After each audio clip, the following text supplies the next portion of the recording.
Special একটা মৌমাছি একদল এই বাসার এরা দূর দূরে ছুটে গিয়ে বিভিন্ন ফল এবং ফুল এগুলোর ভিতর থেকে ফুল ফুটাইয়া তারা রস সংগ্রহ করে।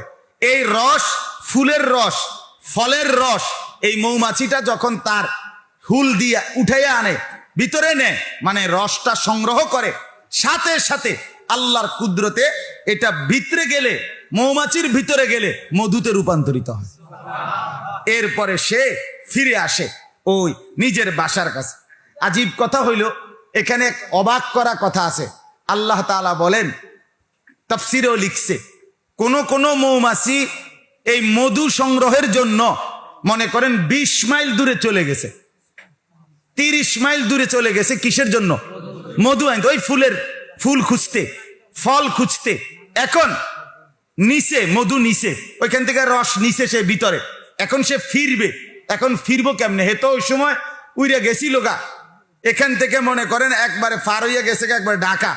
এখন সে ফিরবে কিভাবে? সে তো, তার কাছে তো গুগল নাই, তার কাছে তো কোনো রোড ম্যাপ নাই, তার কাছে তো মাইল স্টোন নাই, মানে মাইল ফলক নাই, কিচ্ছু নাই। আছে এমন কিছু তার কাছে? সুবহানাল্লাহ।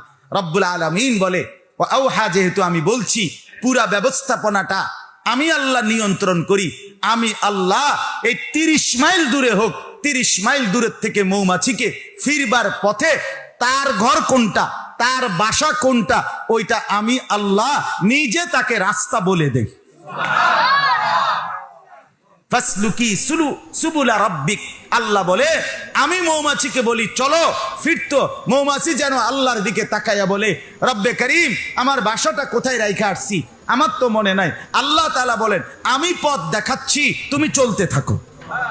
যুলুলান, আরামসে, আরামসে, কোনো বাধা হবে না, কোনোখানে ভুল হবে না। 1 মিনিট থমকে দাঁড়াইতে হবে না, 1 মিনিট কেউরে জিঙ্গাইতে হইব না। আমি রাস্তা দেখাবো, তুমি চলতে থাকবা।